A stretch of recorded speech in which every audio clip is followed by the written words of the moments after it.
एकादशः सर्गः। जगत के अधिष्ठान सतरूप से सत्ता का निवारण प्रलय में भी नहीं करते और जगत के रूप से सृष्टि के समय में भी जगत की सत्ता का निवारण करते हैं। इस विषय का वर्णन इस सर्ग में किया गया है। महाप्रलय में जगत की सत्ता सामान्य जगदात्मक ब्रह्म मात्र से परिशेष रहने पर भी, व्यवहार रूप से जगत की सत्ता की निवृत्ति हो जाने पर भी ब्रह्म रूप से रहती है और सृष्टि में तो प्रलय के विलक्षण सबको अनुभव कराते हैं, इसलिए स्वतंत्र सत्ता भी करनी चाहिए।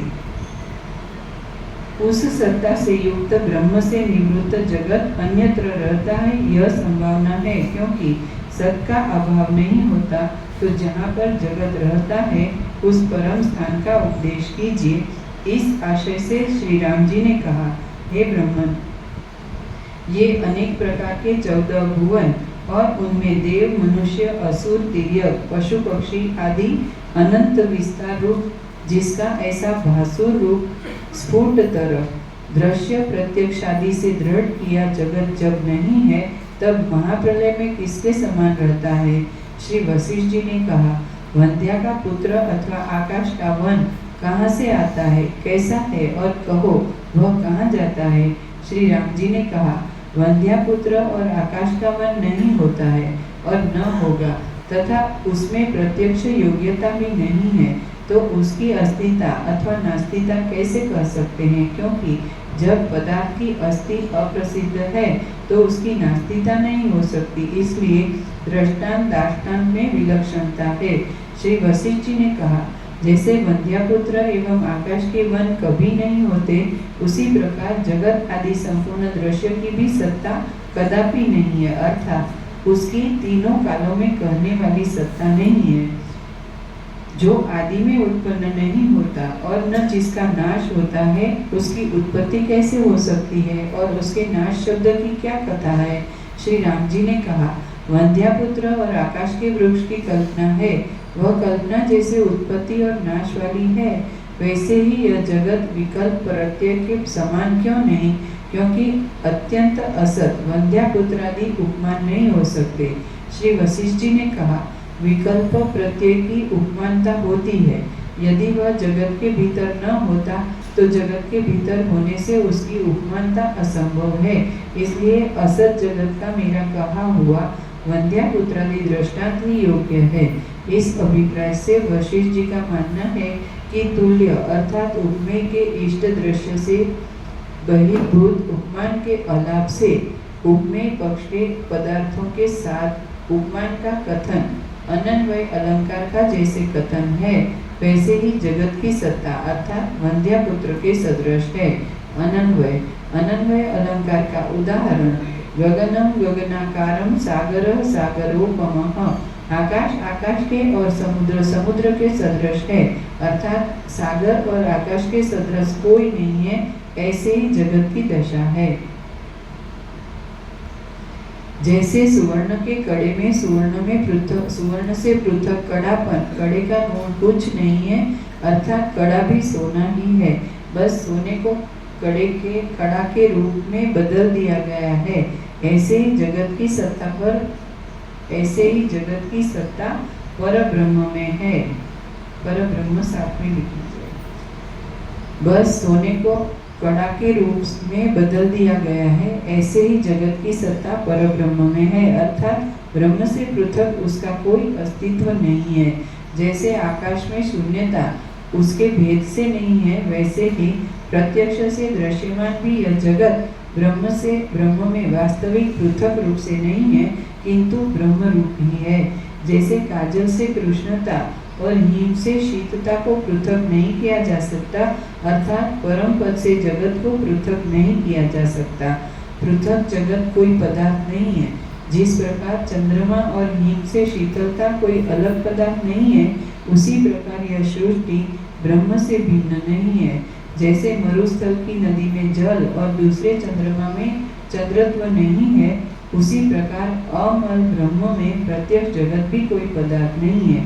कारण के असंभव होने से जो आदि में ही नहीं है, वह वर्तमान में भी उसी प्रकार नहीं है, तब उसका नाश किस प्रकार हो सकता है?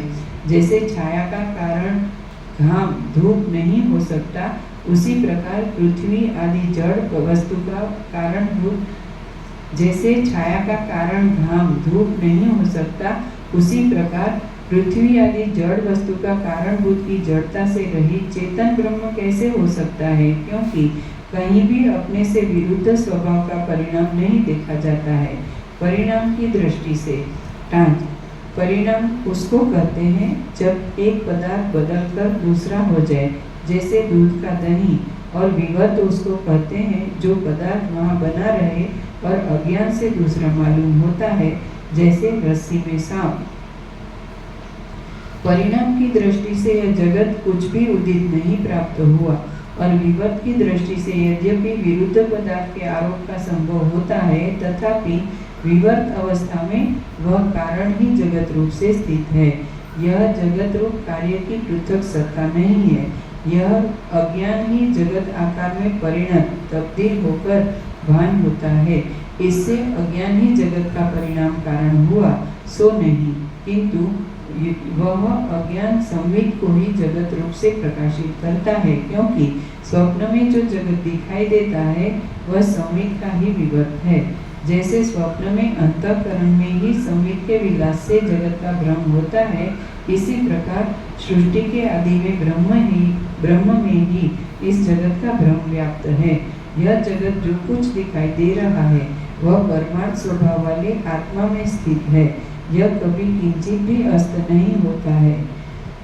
जैसे द्रवत्व और जल स्पंदन और वायु प्रकाश और आभास एक ही पदार्थ है, वैसे ही ब्रह्म और तीनों लोक एक ही पदार्थ है। जैसे स्वप्न देखने वाले अंतःकरण में चेतन है, वही नगर आदि का आकार धारण करके ज्ञात होने लगता है, उसी प्रकार परमात्मा में अपना आत्मा ही जगत का आकार धारण करके भासने लगता है। श्री राम जी ने कहा, हे भगवान, यदि यह दृश्य रूपी विष स्वप्न के अनुभव के समान असत है, तो कल्प पर्यंत विवाद रहित व्यवहार के योग्य दृढ़ विश्वास वाला कैसे हो गया? और स्वप्न नहीं, अर्थात दृष्टांत दाष्टांत में विषमता है। दृश्य रहता है तो दृष्टा अवश्य रहता है, और दृष्टा के रहते हुए दृश्य अवश्य रहता है। एक के रहने से दोनों को बंधन तथा एक के नाश होने से दोनों की मुक्ति होती है। उनमें से एक का नाश अनुभव में नहीं आता, इस कारण मुक्ति होना असंभव है। जब तक दृश्य के अत्यंत असंभव रूप के नाश का भान नहीं होता, तब तक मोक्ष का मिलना संभव नहीं। यदि यह दृश्य सृष्टि के आदि में उत्पन्न हुआ हो और वह पीछे नाश को प्राप्त हो जाए, तो भी संस्कार रूप से स्थित पुनः उत्पन्न होकर वह बंधन रूप अनर्थ पैदा करेगा और शांत नहीं रहेगा। जिस किसी स्थान में स्थित उत्तम आदर्श दर्पण के समान चित्त रूपी दर्पण में प्रतिबिंब अवश्य पड़ता है, क्योंकि संस्कार रूपी सभी पदार्थ अपना कार्य करने में समर्थ है। आदि में उत्पन्न नहीं हुआ होता तो दृश्य की स्वयं की सत्ता नहीं होता। ऐसे में दृष्टा चेतन दृश्य स्वभाव होने से मुक्ति होनी संभव है। जो उत्पन्न नहीं हुआ उसका अनुभव नहीं होता, इसलिए दृष्टा की स्वभाव से भी मुक्ति नहीं हो सकती। इसलिए हे भगवान, मेरी मुक्ति के असंभव की शंका का समाधान युक्तियों का विस्तार करके जब तक दृश्य का अत्यंत अभाव बुद्धि में आरूढ़ न हो तब तक कीजिए। श्री वशिष्ठ जी ने कहा, हे राम जी, यह सर्वात्मक असत होकर भी सत जिस प्रकार भासता है, उसे मैं मंडपाख्यान आदि दीर्घ कथा सहित कहता हूँ, उसे आप सुनिए। मैं तुम्हारी शंकाओं का तब तक समाधान करूँगा जब तक पूर्व महात्माओं के व्यवहार और उनके कथा वाक्यों वर्णन किया हुआ विषय तुम्हारे हृदय में वैसे ही विश्राम नहीं पाता जैसे तड़ाग में धूलि। अर्थात मैं तुम्हारी शंकाओं का निवारण कर तुमको संतुष्ट कर दूंगा। उससे इस जगत की सृष्टि की भ्रम की स्थिति दशा का अत्यंत अभाव जानकर एक आत्म तत्व में ध्यान निष्क्रिय होगे और संसार के व्यवहार भी करोगे। भाव अभाव ग्रहण त्याग स्थूल सूक्ष्म आदि विषयों में चल और अचल, सूक्ष्म आदि विषयों में चल और अचल व्यवहार की दृष्टियां राग आदि समाप्त हो जाने पर वैसे ही नहीं वेद सकेंगी जैसे बड़े भारी पर्वत को बाण। यह आत्मा एक ही अद्वैत है, इसमें द्वितीय द्वैत की कल्पना नहीं की जा सकती है। हे राम जी, द्वितीय कल्पना शून्य आत्मा में भी जैसे यह जगत उत्पन्न हुआ वह मैं तुमसे कहता हूँ। हे प्रिय राम जी, उसी परमात्मा से ये संपूर्ण ब्रह्मांड आविर्भूत प्रकट होते हैं और वही महात्मा बाह्य इंद्रियों से समष्टि व्यष्टि रूप इस दृश्यमान संपूर्ण जगत तथा उनके रूपादि के आलोकन प्रकार को और अंतर इंद्रियों से मनन प्रकार को धारण करके आप स्वयं ही उदित और लय को प्राप्त होता है। आप स्वयं एक रस रहते भी भ्रांति से उदय और लय भाव से ज्ञात होता है, अर्थात यथार्थ में न तो आत्मा उदित होती है, यथार्थ में न तो आत्मा उदित होती है और न ही उसका विनाश होता है, परंतु अज्ञानता के भ्रम से प्राणी को ऐसी अनुभूति होती है। श्रीमद् वाल्मीकि विरचित योग वासिष्ठ महारामायण अंतर्गत देवदूतोक्त मोक्षोपाय में उत्पत्ति प्रकरणांतर्गत हिंदी भाषा अनुवाद सहित परमार्थ वर्णन नामक 11वां सर्ग पूर्ण। 12 सर्ग।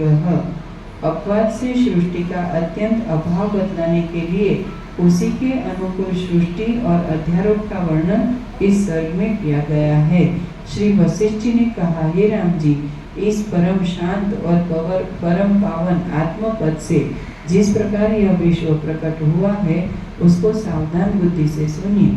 जिस प्रकार प्रत्येक पुरुष को सुषुप्त आत्मा का रूप ही स्वप्न के समान भासता है, उसी प्रकार ब्रह्म ही सृष्टि की तरह भान होता है। उनमें एक पुरुष की वासना का कार्य होने से स्वप्न दृढ़ नहीं है और संपूर्ण प्राणी मात्र को वासना का कार्य होने से जागृत दृढ़ प्रयत्न वाला है। और जिस प्रकार संपूर्ण सुषुप्त समष्टि के प्रलय का स्थान ब्रह्म है, उस क्रम को सुनिए। उस अनंत प्रकाश स्वरूप वाले अनंत चेतन रूप मणि के स्वभाव से सदा परमार्थ रूप यह विश्व संवित से अध्यास रूप अहंकार के ग्रहण किए बिना ही आकाश से अणु और सूक्ष्म जो बोध ज्ञान वह संपूर्ण रचना करने के योग्य पदार्थों के विषय में भावी नाम रूप के अनुसंधान से कुछ चेष्टा रूप होकर प्रथम आत्मा में चैत्यता के समान प्राप्त होता है। प्रथम आत्मा में जीव और आकाश सत्ता के अनंतर जीव को अभिमान होता है। उसके अनंतर वह परम सत्ता में ईक्षण जगत को मैं रचूं ऐसी इच्छा ईक्षण रूप वृत्ति सहित चेतना अभिव्यक्त जो चैतन्य उसकी ओर उन्मुख होती है, वह कुछ वाणी के व्यवहार की योग्यता प्राप्त होने पर चित्त सबको चेताने वाला सर्वज्ञ ईश्वर नाम के योग्य हो जाती है। अधिक काल की अनुवृत्ति से दृढ़ ईक्षण सहित सूक्ष्म विषय और प्रपंच के स्वरूप को धारण कर लेती है और उस समय वह चेतना अपरिच्छिन्न आत्मपद को त्यागती है। उस समय भावी प्राण धारण उपाधि वाले जीव हिरण्यगर्भ आदि नाम वाली हो जाती है। उस समय ब्रह्म की सत्ता ही भावना मात्र से संसार की ओर उन्मुख जीव आदि नाम धारण करने वाली होती है, न कि विकार मात्र से। वस्तु के स्वभाव से उस सत्ता का अनुसरण करके जैसे रज्जु में सर्प की प्रतीति होती है, वैसे ही अपनी परमार्थ दशा में रहती हुई वह जीव आदि भाव को प्राप्त होती है, अर्थात किसी तरह की विकृति होने पर भी वह सांसारिक भाव से युक्त नहीं होती है। इस जीव सत्ता के उदित होने पर और सूर्यादि सृष्टि के अनंतर भविष्य अर्थ सहित आकाश नाम को धारण करने वाली शब्दादि गुणों की बीजभूत अपने से पृथक सब भूतों के अवकाश देने से शून्यमय आकाश की सत्ता प्रकट होती है, अर्थात चारों ओर जो प्रकाशमान है आदि अर्थ को चरितार्थ करती है। उसके अनंतर भविष्य नाम और अर्थ से मुख्य जगत स्थिति की बीजभूत जो परार्ध आयुरूप काल की सत्ता के साथ अहंता की सत्ता उदित होती है। हिरण्यगर्भ से ही आकाश अहंकार और काल की सृष्टि नहीं होती, किंतु हिरण्यगर्भ रूप उपाधि का उपहित परमात्मा सत्ता से होती है, क्योंकि सबका कारण वही है। उस पराशक्ति सत्ता से अपने ज्ञान मात्र से भूलता हुआ यह असत रूप संसार का जाल सत के समान होता है। आकाश के अहंकार से आकाशमय रूप वाली कार्य विषय के संकल्प की बीजभूत अहंकार की कण अर्थात एक देश की तरह संवित ज्ञान परिच्छिन्न स्पंद गति शक्ति की प्रधानता से वायु रूप से प्रकट होती है। आकाश के अहंकार रूप उपाधि की उपहित कर्म सत्ता आकाश तन्मात्र की भावना मात्र से अति सूक्ष्म आकाश के कुछ स्थूल भाव को धारण करके आकाश से आकाश तन्मात्रा पूर्ण रीति से धीरे धीरे हो जाती है। अर्थात आकाश से ही सामान्य शब्द रूप शब्द तन्मात्रा की उत्पत्ति होती है। शब्दों का समूह रूपी वृक्षों का बीजभूत भावी नामार्थ रूप वह शब्द तन्मात्र विस्तार को प्राप्त होता हुआ पद वाक्य प्रमाण नाम वाला वेदों का समूह होता है। शब्दों के समूह से बने अर्थों के समूह से परिणाम से विस्तार को प्राप्त होने वाले वेद भाव को प्राप्त उस परमात्मा से संपूर्ण जगत की शोभा उत्पन्न होती है। अर्थात उसने भूभू इस प्रकार भावी शब्द और अर्थ के जाल से मूर्ति आकारों के समूह वृक्ष का बीजभूत पूर्वोक्त वायु प्राण रूप अंतसार सहित चित जीव शब्द से कही जाती है। अर्थात वायु उत्पत्ति के अनंतर वायु रूप प्राण को धारण करने से जीव सिद्ध होता है। अर्थात वेदों में जो शब्द समूह के सिद्ध पदार्थ कहे गए हैं परमात्मा उन्हीं को विस्तृत करते हैं। वायु व्यष्टि प्रत्येक प्राणी के प्राण भाव से सबके आध्यात्मिक क्रिया का हेतु है। अब इस बात को कहते हैं। इसके अनंतर 14 प्रकार के भुवनों के भेद से 14 प्रकार के प्राणियों के समूह युक्त वायु से व्याप्त मध्यभाग ब्रह्मांडों के उदर रूपी गर्तों के समूह में वायु प्राण विचरेगा। वायु के अभिमान रूप उपाधि का उपहित वही चित पूर्व काल में संचारण पाने वाली भी वायु के अभिमान के वेग से अधिक चंचल शरीर वाली स्पर्श तन्मात्रा की भावना से स्पर्श तन्मात्रा क्षण भर में हो जाती है। 49 प्रकार के पवनों को शाखाओं के विस्तार वाला अनेक प्रकार के स्पर्शों से समूह रूपी वृक्ष का बीजभूत संपूर्ण प्राणियों की क्रिया का स्पंद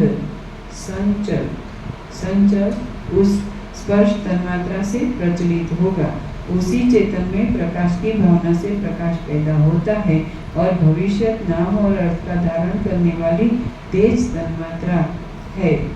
वह तेज तन्मात्रा प्रकाश रूपी वृक्ष का सूर्य अग्नि विद्युत चंद्र तारा आदि का बीजभूत है और उसी से रूप के भेद से संसार का प्रसार होता है। वह तेज भाव में प्राप्त आत्मा जल के रस कण को या उसकी परिच्छिन्न शरीर की भावना करता हुआ उसी दशा को प्राप्त होता है। जल रूप मूर्त द्रव्य का जिह्वा से मधुरस आस्वादन वह रस विशेष का सामान्य उपादान कारण होने से रस तन्मात्रा कहता है। वही भावी समुद्रादि रूप जल के विलास रूप शरीर वाला रस रूप वृक्ष का बीज है। उसी रस से इंद्रिय और विषय भाव से परस्पर के आस्वादन में राग आदि की उत्पत्ति के बारंबार विषय के उपार्जन की प्रवृत्ति रूप संसार का प्रसार होगा। जल भाव में प्राप्त यह परमात्मा मैं पृथ्वी हूँ ऐसा संकल्प रूप होता हुआ भावी पृथ्वी के नाम अर्थ के संकल्प वाला होकर गंध के संकल्प रूप अपने गुणों से अपने को गंध तन्मात्र स्वरूप देखता है।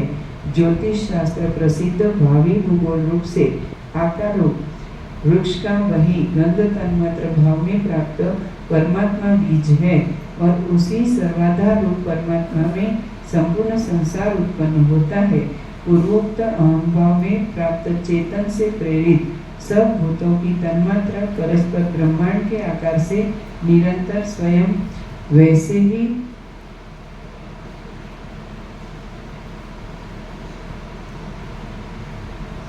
परिणत होते रहते हैं जैसे जल में बुदबुदे। कुछ काल के लिए सब भूत ऐसे आपस में मिल जाते हैं कि जब तक सबका नाश नहीं तब तक अलग शुद्ध रूप से प्राप्त नहीं होते हैं। ये सब ब्रह्मांड अव्याकृत आकाश में ज्ञान मात्र से वैसे ही स्थित है जैसे वट के बीज के भीतर वट वृक्ष का जाल।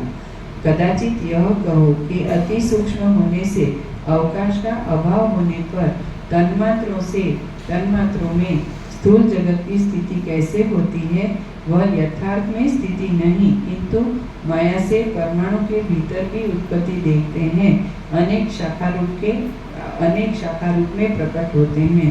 क्षण का कल्प और कल्प के क्षण होकर ज्ञान होने लगते हैं, विवर्त की ओर दौड़ते हैं, अर्थात विवर्त से स्थूल भाव को प्राप्त होते हैं, परंतु यथार्थ विवर्त रहित अपने सूक्ष्म स्वरूप में ही रहते हैं। अविकार चेतन अनुबित संबंध क्षण में ही अविकार चेतन अनुबित क्षण में ही सब पिंडाकार हो जाते हैं। परिणाम पक्ष में कुष्मांड कोहड़े के वृद्धि के समान विलंब होता है। वह संकल्प मात्र चेतन ही इन तन्मात्राओं का गौण हो जाता है। अपने निज रूप से निराकार भी ज्ञान मात्र से त्रसरेणु आदि के समान देखता है। जगत का बीज तन्मात्रा है और पंच तन्मात्राओं की परमात्मा से साक्षात संबंध रखने वाली आदि माया शक्ति है, जो कि जगत की स्थिति का हेतु है। इस प्रकार अजर सबका आदि चित्मात्र परमात्मा ही माया शक्ति के द्वारा सबका बीज सदा अनुभव किया गया है और इसी से सब जगत की शोभा है। श्रीमद् वाल्मीकि विरचित योग वासिष्ठ महारामायण अंतर्गत देवदूतोक्त मोक्षोपाय में उत्पत्ति प्रकरणांतर्गत हिंदी भाषानुवाद सहित जगत उत्पत्ति वर्णन नामक 12वां सर्ग पूर्ण। त्रयोदशः सर्ग। इस सर्ग में ब्रह्म की जीव रूपता और देह आदि की प्राप्ति का वर्णन किया गया है। श्री वशिष्ठ जी ने कहा, हे राम जी, सर्वत्र सुषुप्ति के समान प्रलय दशा में लय होने से माया शबल ब्रह्म भाव में स्थित जीव उपाधियों के पुनः आविर्भाव के क्रम को हेतु सहित श्री वशिष्ठ जी कहते हैं। श्री वशिष्ठ जी ने कहा, हे राम जी, सर्वत्र एक रस व्यापक परब्रह्म रूप सम अधिष्ठान रूप से स्थित होने की दशा में अनुत्पन्न आकाश वायु तेज तमो आदि कारण रूप से उसी चिदात्मा में रहते हैं। सत वस्तु के स्वभाव के कारण चैत्य विषय अंश में चेतन के होने से प्रथम उस चिदात्मा में विषय की कल्पना की जाती है, क्योंकि चेतयिता जीव भाव से चित्त की सिद्धि विषय कारण सिद्धि पूर्वक है। उसके अनंतर चित्त शक्ति की चेतता से ही चित्त की कल्पना होती है। उसके अनंतर चैत्य के संयोग चेतन के निमित्त से जीवत्व की कल्पना होती है। उसके अनंतर इसका विषय मात्र में अहम भाव होने से माया का संबंध होता है। इसके अनंतर अहंकार की वृत्ति से बुद्धित्व की कल्पना होती है। इस प्रकार धर्म के सिद्ध होने पर वासना से आत्मा के अंतर्गत शब्द आदि विषय मात्राओं के मनन से उनके सहित यही मन रूप हो जाता है। वासना रूप शब्द तन्मात्राओं का अन्य स्पर्श आदि तन्मात्राओं के साथ मिलने से और उनके पंचीकृत भाव से वृद्धि को प्राप्त आध्यात्मिक महाभूत रूप स्थूल देह दशा में प्राप्त मन से ही यह जगत आदि वृक्ष दिखाई देता है। इसी पूर्वोक्त क्रम से स्वप्न में बिना इच्छा के नगर की उत्पत्ति के समान महाकाश रूप महावन में शीघ्र ही उत्पन्न होकर पुनः नष्ट हो जाता है। जगत रूपी करंजा अथवा कपित्थ के जंगलों का जगत रूपी करंजा के जंगलों का यह बीज बिना बोए ही उत्पन्न होता है। इसे पृथ्वी जल और वायु आदि किसी की भी अपेक्षा नहीं रहती। यह चेतन रूप आत्मा ही अपने स्वरूप से पृथ्वी आदि को वैसे ही बना लेता है जैसे स्वप्न दृष्टा अपने में अपना अनुभूयमान नगर, परंतु यथार्थ में वह चेतन रूप ही है। जो चिदात्मक चेतन रूप है वह चाहे जिस दशा में हो, परंतु जगत आदि के अंकुर को त्याग ही देता है। जगत के अंकुर के बीज पंच तन्मात्राएं हैं और पंच तन्मात्राओं का बीज अविनाशी चेतन है। जो बीज होता है वही आगे चलकर फल में परिणत हो जाता है। इस कारण संपूर्ण जगत ब्रह्ममय है। इस प्रकार महाकाश में यह पंच तन्मात्र सृष्टि के आदि से चेतन शक्ति में अपने अंक के समान कल्पित किया गया है। यद्यपि यह बढ़कर स्थूल जगत का विस्तार करता है, तथापि वह यह सत्य नहीं है। वह स्थूल भाव को प्राप्त भी जगत आकाश के रूप से अपने कल्पना के अधिष्ठान आत्मा में रहने से तन्मय है, क्योंकि जो असिद्ध से सिद्ध किया जाता है वह कभी सिद्ध नहीं होता।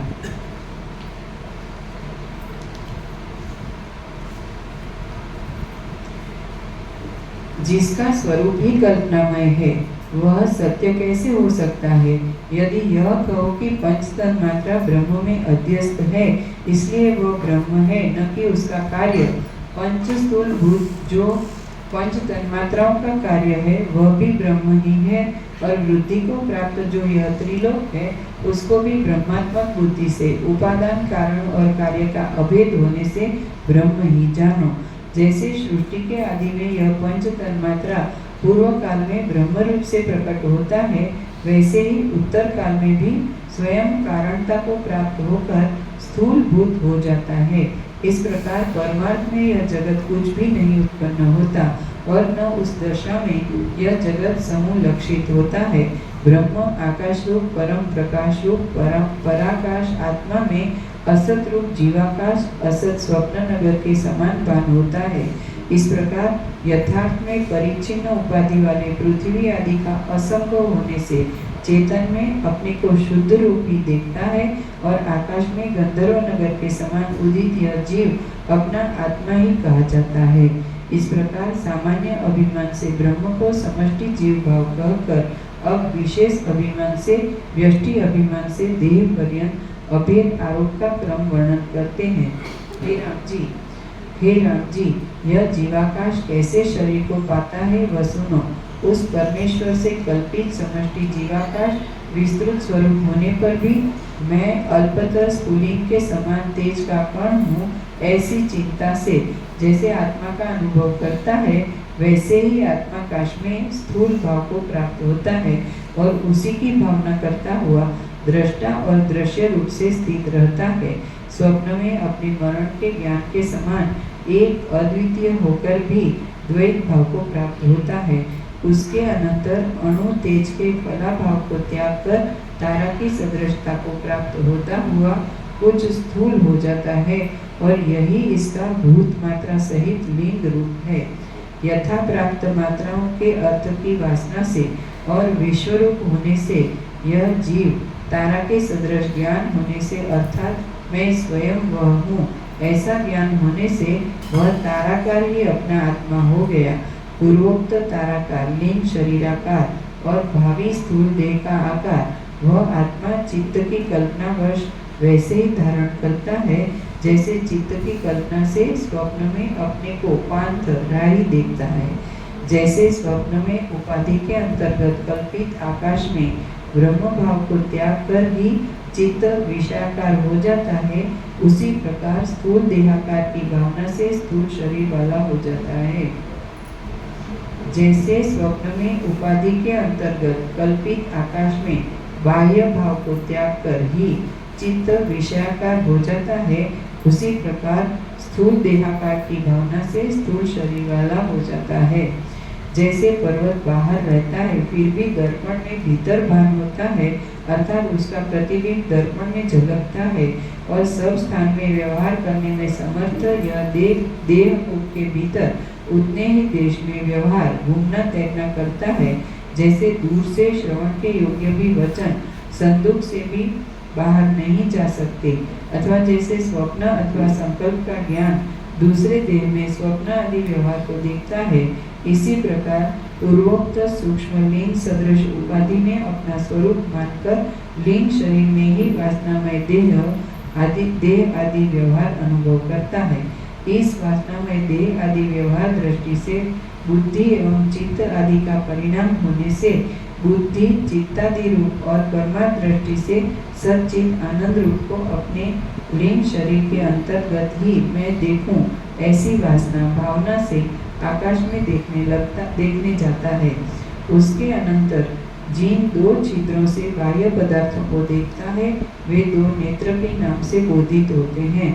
जिसे स्पर्श करता है वह त्वक इंद्रिय होती है, जिससे सुनता है वह श्रोत्र कर्ण। जिससे सूंघता है वह घ्राण इंद्रिय अपना करके अपने देखता है अर्थात स्वयं अनुभव करता है, और जिससे स्वाद लेता है वह रसना जीवा इंद्रिय नाम से शोभित होती है। जिससे श्वास आदि क्रिया की गति होती है वह प्राण आदि की वृत्ति चेष्टा और सब कर्म इंद्रियों का समूह है, और रूप प्रकाश तथा मन के व्यापारों का अध्यास करता है। इस प्रकार सूक्ष्म शरीर वाला स्वयं आकाश रूप आकाश में उसी तेज के कण में वृद्धि की भावना अथवा अध्यास करता हुआ ब्रह्म स्थित है। इस प्रकार असत्य परंतु सत्य के समान कल्पना से व्याकुलता को प्राप्त लीन शरीर वाला चित्त रूपी शरीरांबर ही स्थूलता से स्थूल शरीर आकार जीव शब्द के समान जीव शब्द का अर्थ स्फुलिंग आदि से लेकर बाह्य विषय पर्यंत अपनी कल्पना की सिद्ध आकार वाले ब्रह्म और उसके निकट आवरण आदि व्यवस्था सहित ब्रह्मांड को देखता है। कोई विष्णु जल के अंतर्गत ब्रह्मांड शरीर में अहम भाव के ज्ञान को, और कोई ब्रह्मा उसी के भीतर सम्राट रूपी चतुर्मुख देह में अहम भाव के ज्ञान को जानता है। इस प्रकार दो रूप से आत्मा ही भावी ब्रह्मा की कल्पना को देखता है और उसका अनुभव भी करता है।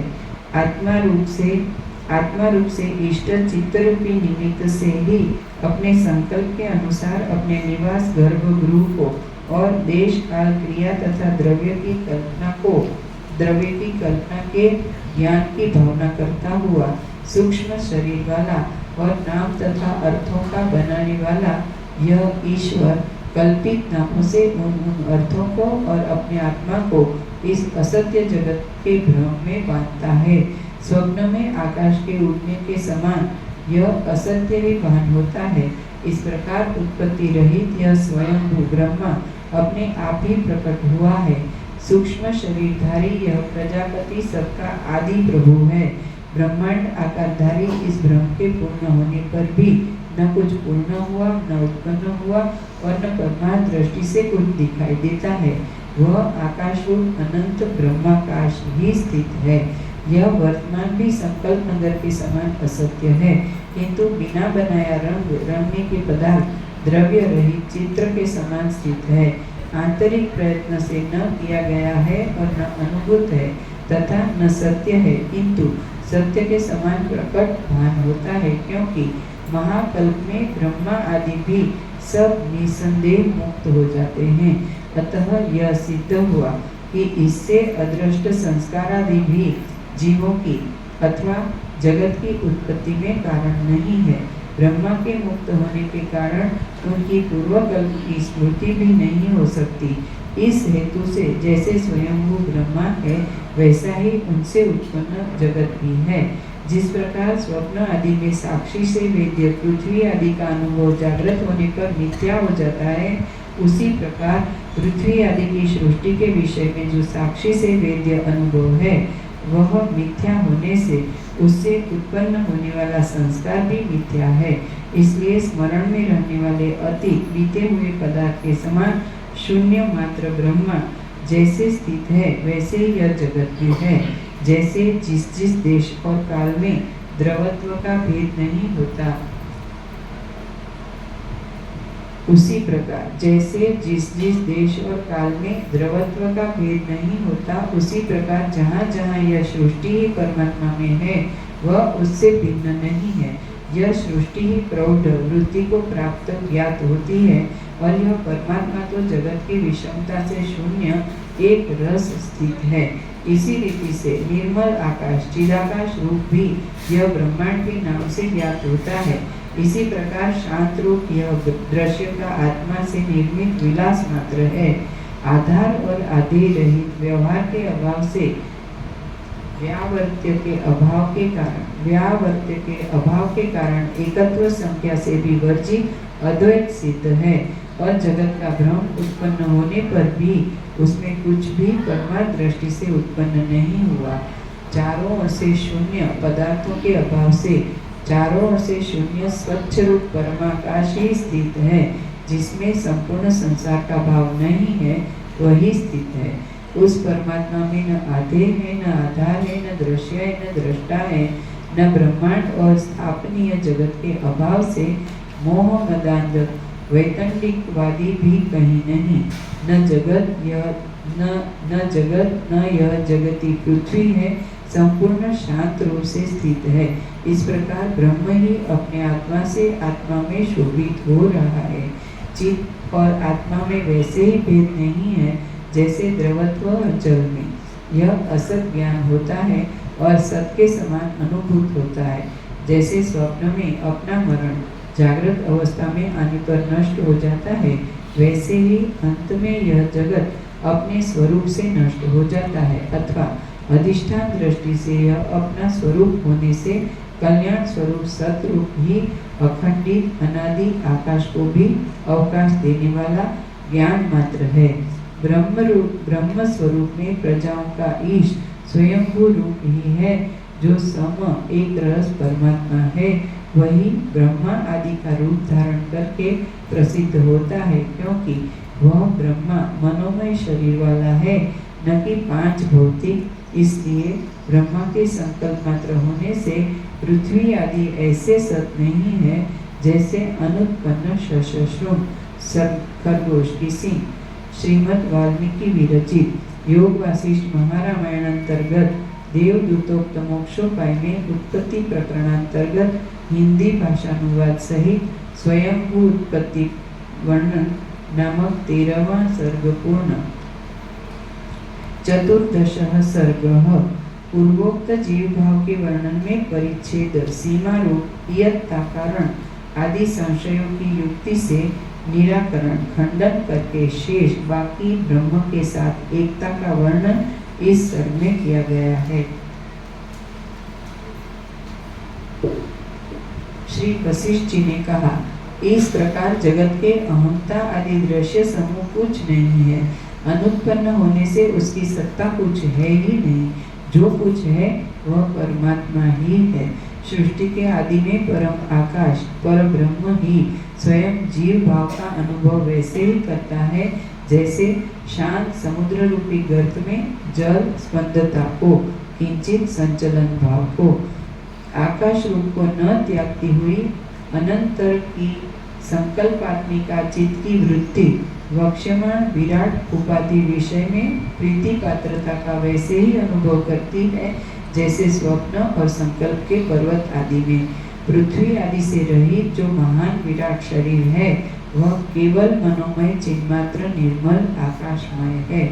नाश रहित स्वप्न के पर्वत के समान, चीर काल तक रहने वाले स्वप्न के नगर के समान, चित्रकार के निश्चल चित्त में उसकी वासनामय चित्रगत सेना के समान, महास्तंभ के बिना खुदी हुई प्रतिमाओं के समूहों के समान, ब्रह्माकाश रूपी महा उत्तम स्तंभ में बिना खुदी हुई प्रतिमा के तुल्य यह विराट रूप है।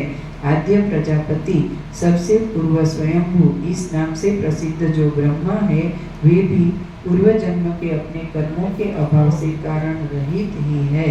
महाप्रलय पर्यंत आदि काल के जितने ब्रह्मा हैं वे सब मुक्त हो जाते हैं, इसलिए उनमें पूर्व जन्म का कर्म क्या रहा वह ब्रह्मा पुण्य भित्ति रहित दर्पण आदि में प्रतिबिंब पुण्य रूप दृश्य होने पर भी असत होने से दर्शन के अयोग्य है, स्वयं स्थित है और उस निर्विकार चेतन में दृष्टा दृश्य दर्शन, स्रष्टा सृष्टि सर्जन, भोक्ता भोग्य और भोग में तीनों त्रिपुटी असंभव होने से नहीं है। सबका निषेध होने पर भी यह प्रत्यक चेतन संपूर्ण माइक शब्द और अर्थों का आत्मा ही स्थित है। जिस स्वरूप से जीवों की पंक्ति ऐसे निकलती है जैसे दीपक से दीपों की पंक्ति, आदि में मिथ्यारूप हिरण्यगर्भ से अत्यंत शून्य रूप जैसे विराट उत्पन्न हुआ है, अथवा जैसे एक स्वप्न से दूसरा स्वप्न होता है, वैसे ही संकल्प रूप विराट का कार्य होने से व्यष्टि शरीर भी पृथ्वी आदि से वर्जित निश्चय करके संकल्प रूप ही है। इस विराट रूप से असहाय गति वाले जो जीव निकलते हैं वे सहकारी कारण के अभाव से विराट रूप ही है। Page number 249।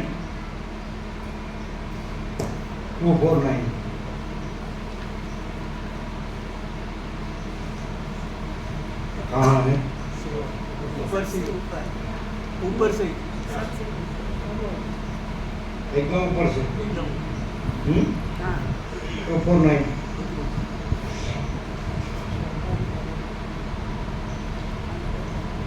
सहकारी कारणों के अभाव से यह कार्य कारण एक ही है। इस कारण परमात्मा से पृथक यह सृष्टि का विलास नहीं है। आदि विराट आत्मा ब्रह्म रूप है और यह सृष्टि विराट रूप ही है। इसलिए यह जीवाकाश विराट जो कि ब्रह्म रूप है, रूप ही है। क्योंकि पृथ्वी आदि सब असत है, व्यक्ति और समष्टि का मूल एक होने से दोनों असत हैं। तो यदि उनका मूल सत्य है तो व्यक्ति समष्टि असत कैसे? और प्रत्यक्ष आदि प्रमाणों से सिद्ध होने से व्यक्ति का अवभाग ही सत्य क्यों नहीं? क्योंकि सेना समाज आदि में समष्टि का नाश होने पर भी व्यक्ति शेष रहती है, इसलिए वह सत्य है। इस अभिप्राय से रामचंद्र जी अपनी शंका कहते हैं। श्री राम जी ने कहा, हे भगवान, यह जीव परिमित है अथवा अनंत राशि रूप है अथवा पर्वत के समान जीव पिंड अंतर अनंत आत्मा है, अर्थात व्यक्ति मात्र के सत्य मानने पर व्यक्ति जीव ही एक वृद्धि परिमित होने से अथवा एक देश की स्थिति से परस्पर के घर्षण से सपंडित रूप सपिंड रूपता हो जाएगी अथवा कल्पित व्यक्ति रूप हो जाएगा।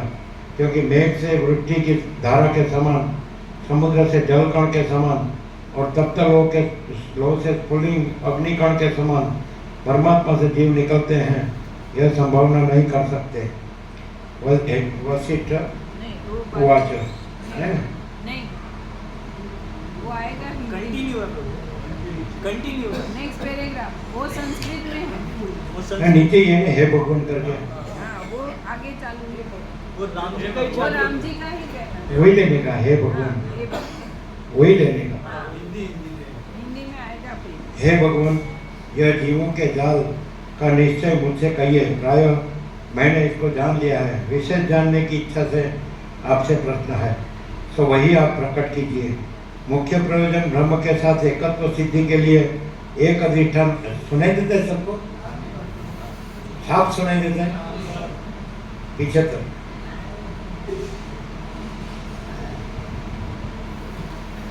मुख्य प्रयोजन ब्रह्म के साथ एकत्व सिद्धि के लिए एक अधिष्ठान वाली अनेक की कल्पना में लाघव है। इससे समष्टि जीव की कल्पना करके उसके उपहित व्यक्ति की कल्पना मैंने कही, न कि व्यक्ति समष्टि में से किसी की सत्यता के लिए करके उसके उपहित व्यक्ति की कल्पना मैंने कही, न कि व्यक्ति समष्टि में से किसी के सत्य का लिए अथवा जीव की उत्पत्ति आदि प्रतिपादन के लिए। इस हेतु तुम्हारी शंका का अवसर नहीं। इस आशय से श्री वशिष्ठ जी कहते हैं। श्री वशिष्ठ जी ने कहा, हे राम जी, जब एक भी जीव नहीं तब उनका राशि समूह कैसे होगा? शश का सिंह उड़कर जाता है, इसके ही समान तुम्हारा वचन है। हे राम जी, न एक जीव है, न जीवों की राशि है और न पर्वत के समान कोई जीव पिंड है। संपूर्ण कल्पनाओं को करके संयुक्त जीव शब्दार्थ की कोई भी कल्पना इस आत्मा में नहीं है। यह अचल तुम्हारा निश्चय हो। निर्मल शुद्ध चिन्मात्र सर्वव्यापी ब्रह्म ही है। वही सर्वशक्तिमान होने के कारण संपूर्ण कल्पना अर्थात सब कार्यों के में कौशल स्वयं प्राप्त करता है।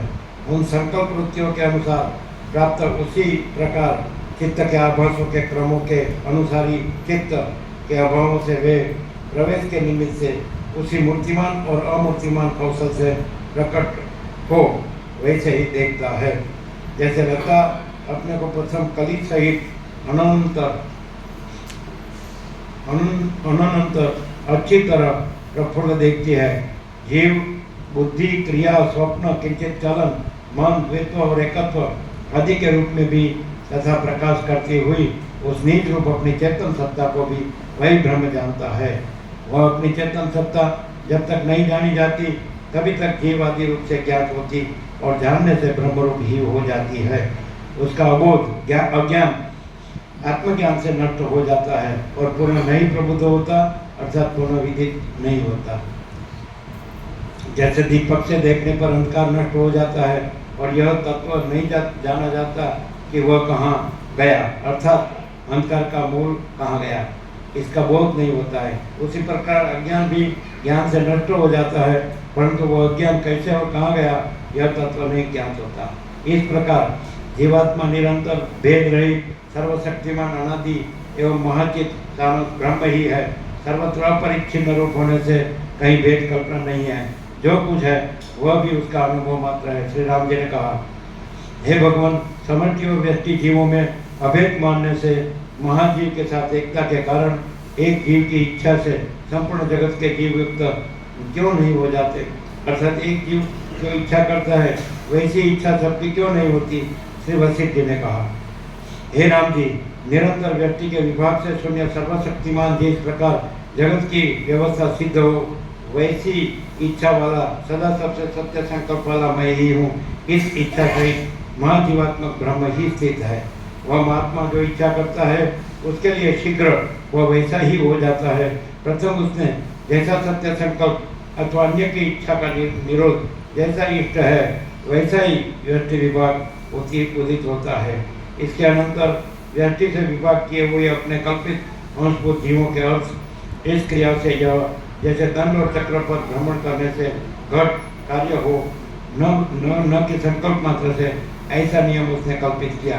इस प्रकार उस क्रियाक्रम से बिना कार्य न हो ऐसा नियम होने पर भी कहीं कहीं महात्माओं की व्यक्ति शक्ति की इच्छा जो क्रियाक्रम के बिना पूर्ण हो जाती है, यह इसका संकल्प सिद्ध हो ऐसी इच्छा ही से होता है।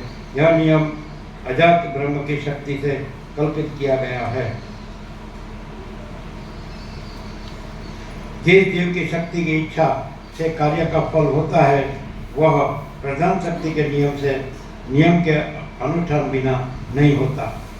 प्रधान शक्ति का नियम यदि भली भांति फल सिद्धि के अनुकूल पालन किया जाए तभी कार्य की चेष्टाओं का भी फल होता है, क्योंकि क्रियाक्रम की फल सिद्धि भी प्रधान शक्ति के संकल्प के अधीन ही है।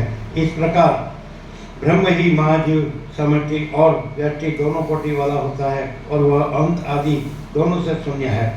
विषय की भावना से जीव होता है और संसार को प्राप्त होता है और वह विषय भावना रहित होकर विषमता शून्य ब्रह्म रूप हो जाता है। इस रीति से व्यक्ति जीवों को उपासना से समष्टि भाव प्राप्ति क्रम से अथवा इसी जन्म में साक्षात ज्ञान से ब्रह्म भाव प्राप्ति वैसे ही होती है जैसे ताम्रों को रस और औषधि के पाक क्रम से अथवा क्रम रहित केवल स्पर्श मात्र से सुवर्ण भाव की प्राप्ति। इस प्रकार प्रातःकाल इस महाकाश में जीव एवं जगत आदि संपूर्ण यह गण असत्य है, परंतु चित्त के चमत्कार मात्र से अपना आत्मा ही सत के समान उदित होता है। चेतन का चमत्कार जो स्वयं भविष्य नाम और देहादि भाव को प्राप्त होता है उसी अहंकार को भावना कहते हैं। चित्त का चिदालय अर्थात जगत के संस्कार से संस्कृत माया में प्रतिबिंबित पड़ने से जगत की वासना से वासित सिद्धि से वो उसके साथ एक रस होकर अपने आत्मा का जो स्वाद है वह चिन्मय होने से अनंत है। उस आत्मरूपी चित्त में यह संपूर्ण ब्रह्मांड का अभोग स्वाद प्रस्तुत होता है। वह चित्त से आस्वादित एवं नाश रहित चित्त यद्यपि यथार्थ में चित्त रूप से भिन्न करने में अशक्य है, तथापि शक्ति से ही परिणाम और विकार आदि शब्दों से पृथक के समान भान होती है। चित्त अपने जो चित्त के अधीन प्रकाश वाले चैत्य विषय का जो निरंतर स्वाभाविक विलास रूप अभिन्न रूप से आस्वाद लेना है उसी को भ्रांति से जगत की स्थिति कहते हैं। आकाश से भी सूक्ष्म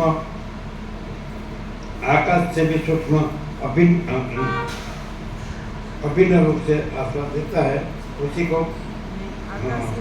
आकाश से भी सूक्ष्म जो चैतन्य की शक्ति सर्वत्र व्याप्त है वह अपने स्वभाव से ही प्रथम अहमता को देखती है। उस समय यह चेतन अपने आत्मा में आत्मा से आत्मरूपी अहमता को अनुदशा से लेकर जगत पर्यंत स्थूल भाव में वैसे ही देखता है जैसे जल में बुदबुदे। चेतन अपने आत्मा में जो उत्तम चमत्कार अपने आप ही करता है उसी का नाम जगत रखा गया है। हे राम जी, चेतन के अधीन अहंकार की कल्पना है, उसी के अधीन तन्मात्रा से लेकर सब जगत की कल्पना है। इसलिए वह कल्पना करने वाला चेतन ही सत्य है और द्वित्व तथा एकत्व कहाँ स्थित है। जीव के निमित्त जो वासना आदि है उनके त्यागने के अनंतर जो सत्य और मिथ्या कल्पना के मध्य में तुम और अहम है उनको त्यागो। इसके पश्चात अनंत सत्ता मात्र वस्तु शेष रह जाता है।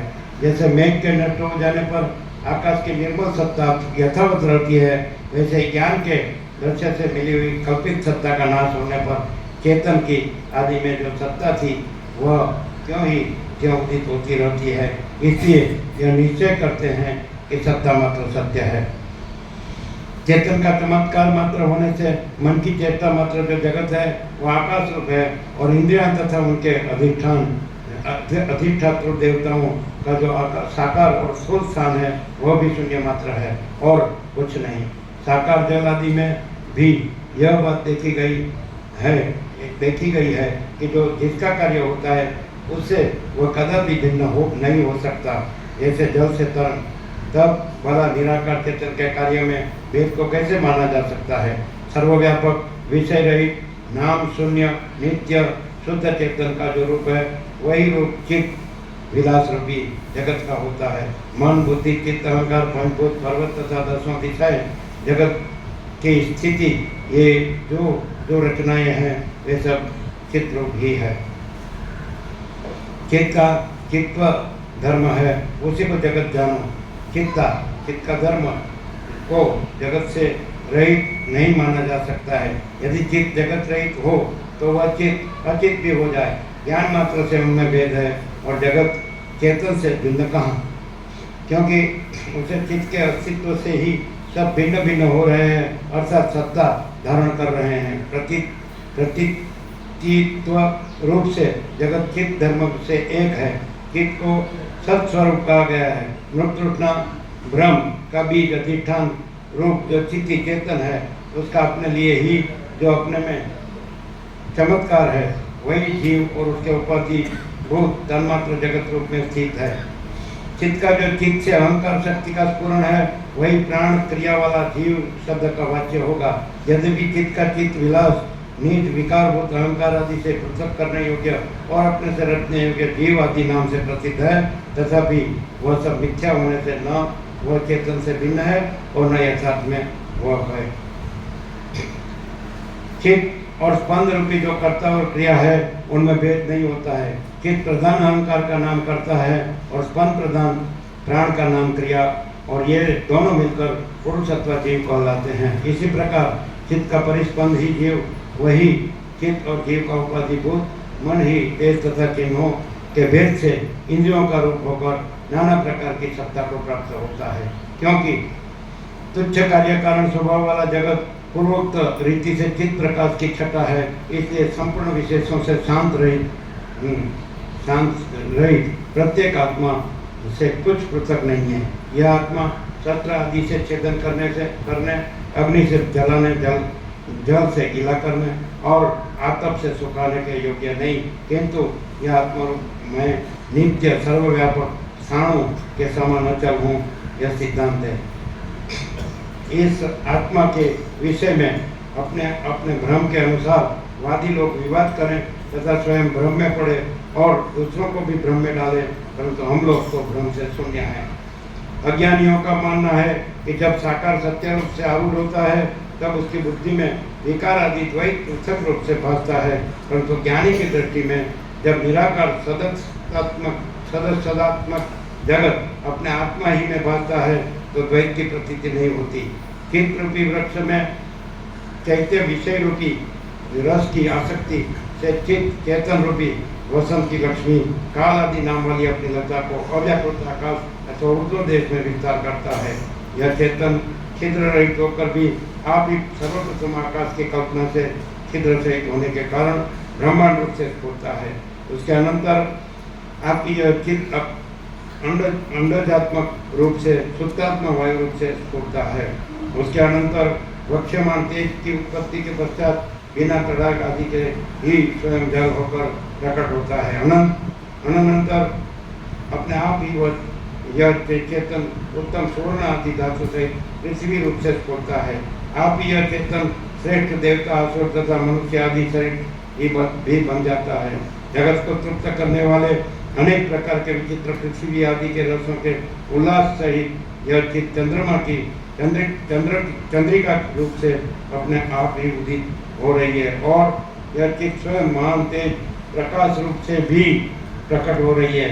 अपने ही ज्ञान से बाह्य पदार्थों के अस्त होने पर आप ही यहाँ पूर्ण रूप से स्थित रहती है और आप ही यह चित्त जड़ता से स्थावर आदि को में सुसुप्ति के स्थान को प्राप्त होती हैं। अपने ही अविचार से स्पंद स्वभाव प्राण आदि रूप की कल्पना से यह संसारी है और अपने ही विचार से प्रत्यक्ष चेतन रूप महान आकाश रूप ही है। चित्त प्रकाश के प्रकाश रूप, इससे यह जगत है और अपने रूप से भिन्न यह कुछ भी नहीं है। चिदाकाश के समान शून्य प्राय होने से यह जगत उसकी सत्ता से है और अपने रूप से नहीं है।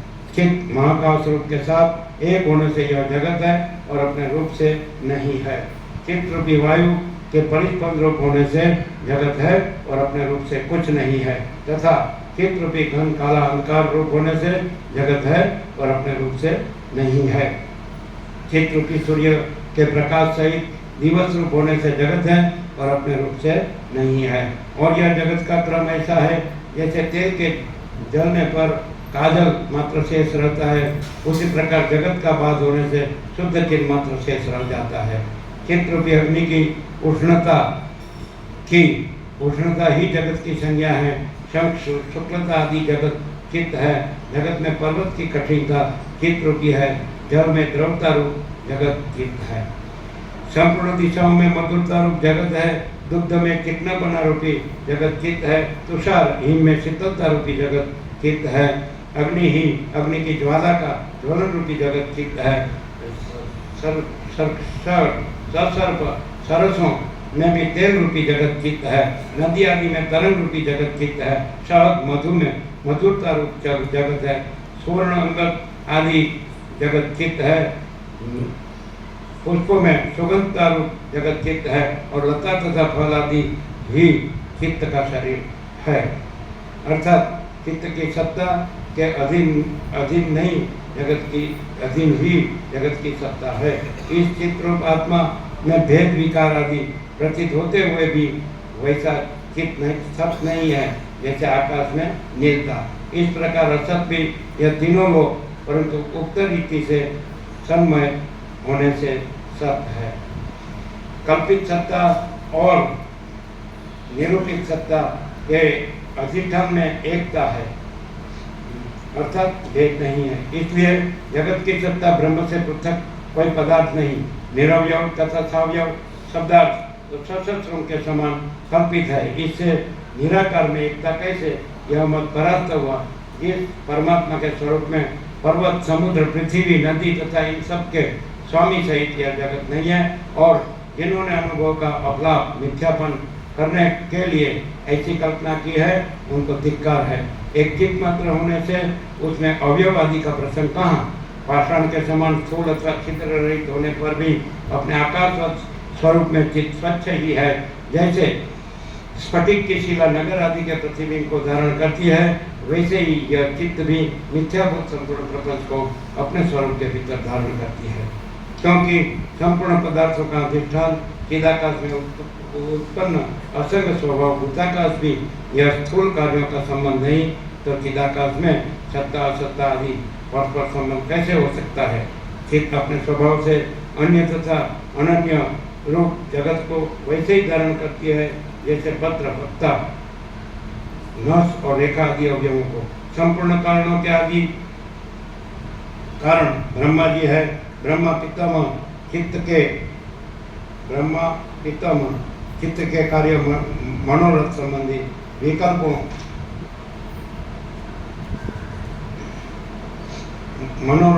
विकल्पों के असत होने से कारण रहित चित्त स्वरूप है, इसलिए असत है। अतएव ब्रह्मा का कार्य यह जगत भी असत है। विषय रहित चित्त के अनुभव से सिद्धि होने पर वचन से उसकी असत्यता नहीं सिद्ध हो सकती। जैसा कारण है वैसा ही कार्य होता है। वैसे जैसे बीज से अंकुर, तात्पर्य यह है कि जगत अपने स्वरूप से सत्य नहीं है। यदि वो होता तो ज्ञान आदि सहस्त्रों उपायों से भी उसका उच्छेद नहीं होता। जब चित्त समर्थित हिरण्यगर्भ ही असत है तो जगत कब सत्य हो सकता है। हे राम जी, यदि दृश्य की सत्ता में अधिक आग्रह है तो अनुभव से यह निश्चय करो कि ये तीनों लोग समस्त दृश्य आकाश के समान भेद शून्य परम पद रूपी ही है। श्री वशिष्ठ जी मुनि के इतना कहने पर वह दिन बीत गया। सूर्य भी संध्या वंदन आदि विधि के निमित्त अस्त हो गए। संपूर्ण सभा भी परस्पर चमत्कार नमस्कार करके स्नान आदि कृत्य के लिए विदा हुई। रात्रि के बीतने पर सूर्य भगवान के किरणों के साथ पुनः उस स्थान को प्राप्त हुई। श्रीमद् वाल्मीकि की रचित योग वासिष्ठ महारामायण अंतर्गत देवदत्त मोक्षोपाय के उत्पत्ति अंतर्गत हिंदी भाषा में से ब्रह्म प्रतिपादन नाम 14 का पूर्व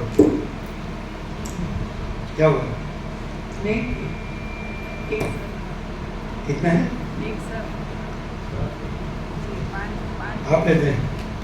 अच्छा, पंचदशः सर्गः। सबको सुनाई दिया ठीक से? बहुत बढ़िया। हिंदी आपके जैसा नहीं है। अरे एकदम सी गति। ऐसा क्या?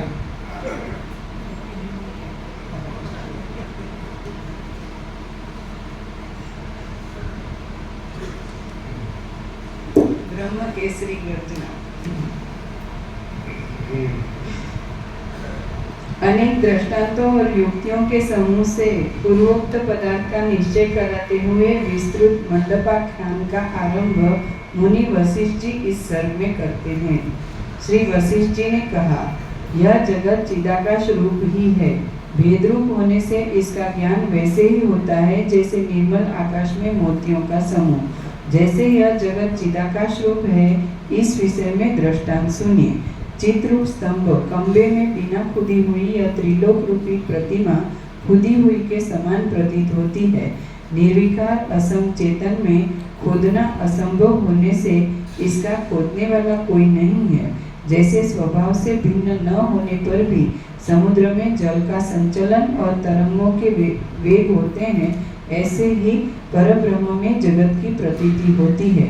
अज्ञानियों की दृष्टि में पर्वत के समान स्थूल रूप से इस जगत का ज्ञान होने पर भी ज्ञानियों की दृष्टि में जाल के अंतर्गत सूर्य के प्रकाश से जल के अंतर्गत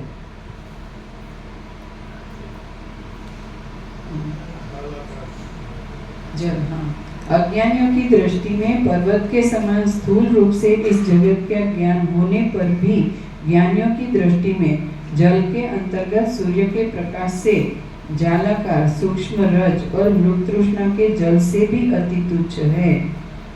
जाल छिपरों के छिद्र के अंतर्गत मूसलाकार सूर्य के किरणें तो सूर्य से पृथक होने का ज्ञान कराती है, परंतु यह जगत का ज्ञान ब्रह्म से पृथक नहीं होता।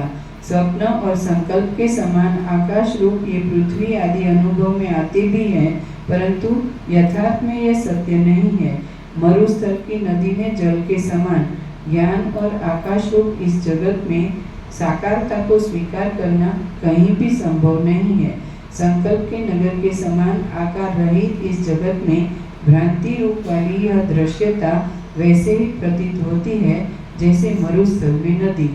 अनेक ब्रह्मांडों के दृश्य की यह शोभा साक्षी चेतन के किसी अंश में स्वप्न के समान आरोपण करके सार असार का विवेक करने वाली बुद्धि रूप कांटों पर रखकर यदि तोली जाए तो स्वप्नवत विकल्पों से रहित होकर चिदाकाश के ही समान शोभित होती है।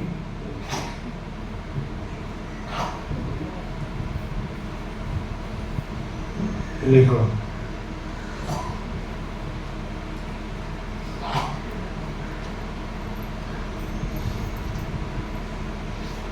जो यह सारा केवल अनंत शुद्ध चिदाकाश स्वरूप ही देखता है।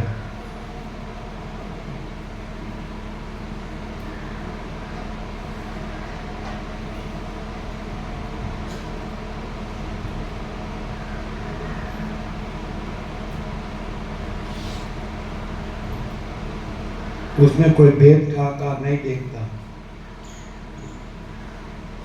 उसमें कोई भेद का आकार नहीं देखता।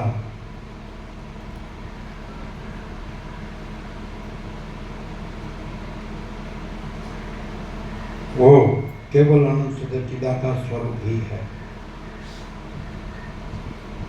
ठीक है, सबके समझ में आता है? समझ में आता है?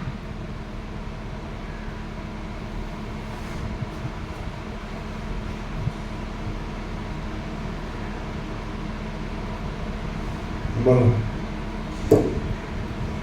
जो यह सारा केवल अनंत शुद्ध चिदाकाश स्वरूप ही देखता है, उसमें कोई भेद का आकार नहीं देखता, वो केवल अनंत शुद्ध चिदाकाश स्वरूप ही वो स्वयं केवल अनंत शुद्ध चिदाकाश स्वरूप ही है। फिर से, जो यह सारा केवल अनंत शुद्ध चिदाकाश स्वरूप ही देखता है, उसमें कोई भेद का आकार नहीं देखता, वो स्वयं केवल अनंत शुद्ध चिदाकाश स्वरूप ही है। क्लियर है सबको? फिर से,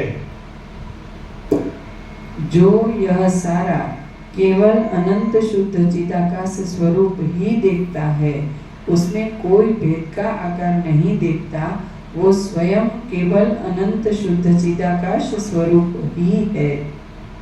क्लियर है? सबको क्लियर है? जगन्नाथ प्रभु है ना? क्लियर सबको?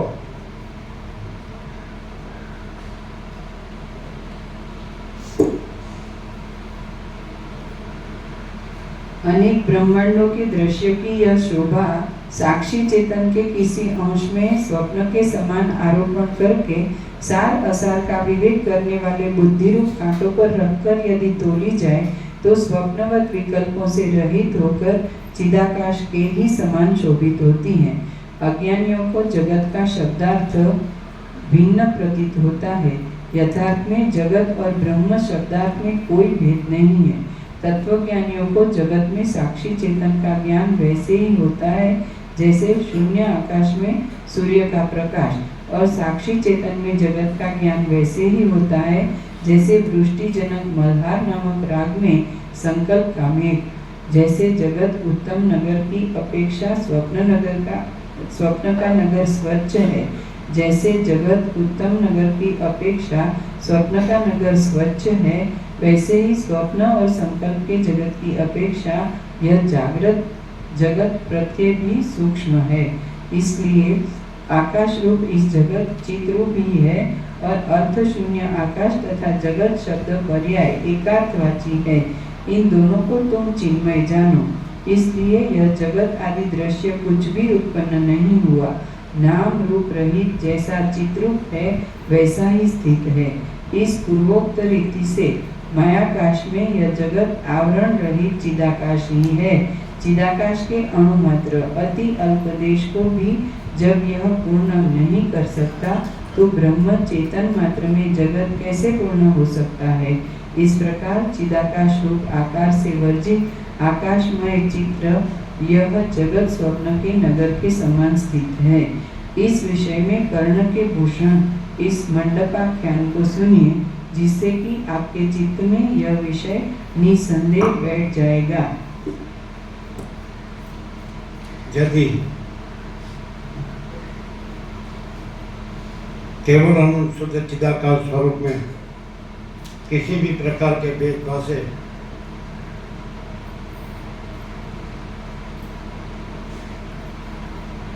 तो वो सब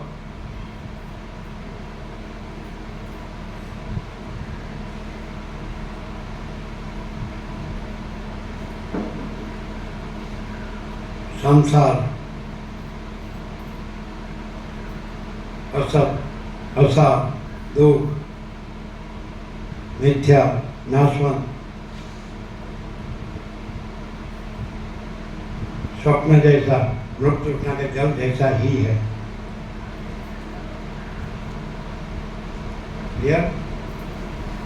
यदि हो गया ना? है बस, फिर आगे बोलो। है तब पढ़ो, सुनो बराबर। आप पहले करेक्शन। यदि केवल अनंत शुद्ध चिदाकाश स्वरूप में किसी भी प्रकार के भेदभाव से तो वो सब संसार असत, असार, दुख, मिथ्या, नाशवंत, स्वप्न जैसा, मृग तृष्णा के जल जैसा ही है। यह यदि केवल अनंत शुद्ध चिदाकाश स्वरूप में किसी भी प्रकार के भेद भाषे तो वो सब है ना, तो वो सब संसार असत, असार, दुख, मिथ्या, नाशवंत, स्वप्न जैसा और मुक्त तृष्णा के जल जैसा ही है। माने चिदाकाश में किसी भी प्रकार के कोई भी भेद सच्चे नहीं है। माने केवल अनंत शुद्ध चिदाकाश में किसी भी प्रकार के कोई भी भेद सच्चे नहीं है। माने बराबर, केवल अनंत शुद्ध चिदाकाश स्वरूप में किसी भी प्रकार के कोई भी भेद सच्चे नहीं है। क्लियर? सुनाई देते बराबर? हाँ, अभी बोलो, हो गया ना? बोल कंप्लीट।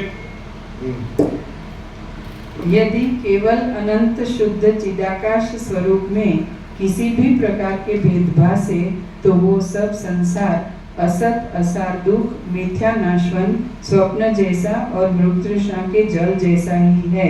माने केवल अनंत शुद्ध चिदाकाश स्वरूप में किसी भी प्रकार के कोई भी भेद सच्चे नहीं है। है प्रभु क्लियर? जगन्नाथ प्रभु क्लियर?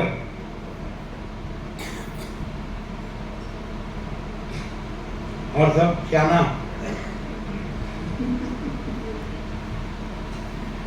शॉर्ट में सब एक ही है, कोई भेद नहीं है।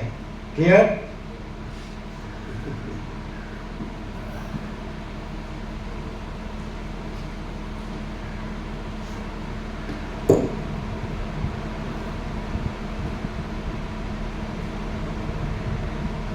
श्री राम जी ने कहा, हे ब्रह्मन, सतबोध की वृद्धि के लिए संक्षेप से संपूर्ण मंडपाख्यान शीघ्र मुझसे कहिए, जिससे ज्ञान की वृद्धि होती है। श्री वशिष्ठ जी ने कहा, प्रकाशवान, लक्ष्मीवान, अनेक पुत्रों वाला, ज्ञानी और अपने कुल के कमल के समान पद्म नामक एक राजा था।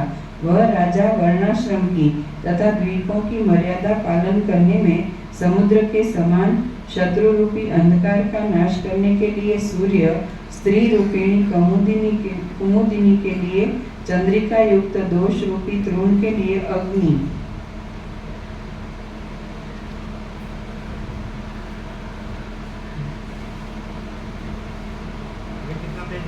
एक दो पेज ना, 1 2 3 ये तीसरा 2 पेज बाकी। मंडपाख्यान शुरू। हाँ, तो प्रकरण बदलता है ना, तो शाम के ले सकते हैं। हाँ, परम तत्व तो आ गया है ना? हाँ जी। समझ में आता है ना? हाँ। परम तत्व तो सारा का सारा पूरा आ गया ना? कि यह सारा केवल अनंत शुद्ध चिदाकाश है और उसमें अपने में अपने आप ही है और अपने में अपने आप से अलग दूसरा कोई नहीं है, कुछ नहीं है, कुछ होता नहीं है। क्लियर? ये सारा का सारा, ये पूरा का पूरा केवल अनंत शुद्ध चिदाकाश है। चैतन्य आकाश, चैतन्य प्रकाश, यह सारा अनंत एक ही माँ चैतन्य प्रकाश है। स्वयं माँ चिदाकाश अकेला प्रकाशता है। क्लियर? माँ चिदाकाश परम कैवल्य, परम शांति, माँ चिदाकाश स्वयं प्रकाश, संपूर्ण प्रकाश। तो उसमें अपने में अपने आप ही है और अपने में अपने से अलग दूसरा कुछ भी नहीं है और कुछ भी होता नहीं है। बोलो, अभी क्या है कि नया दृष्टांत शुरू होता है, तो शाम को ले लेंगे। क्लियर है? मैंने सार आ गया कि नहीं?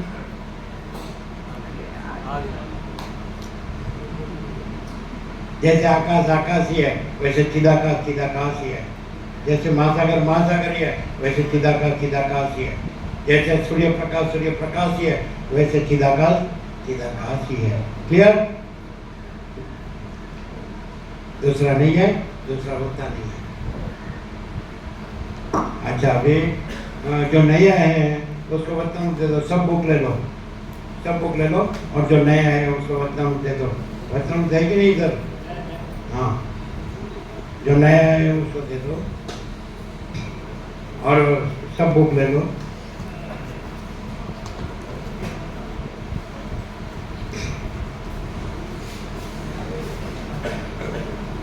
परमात्मा।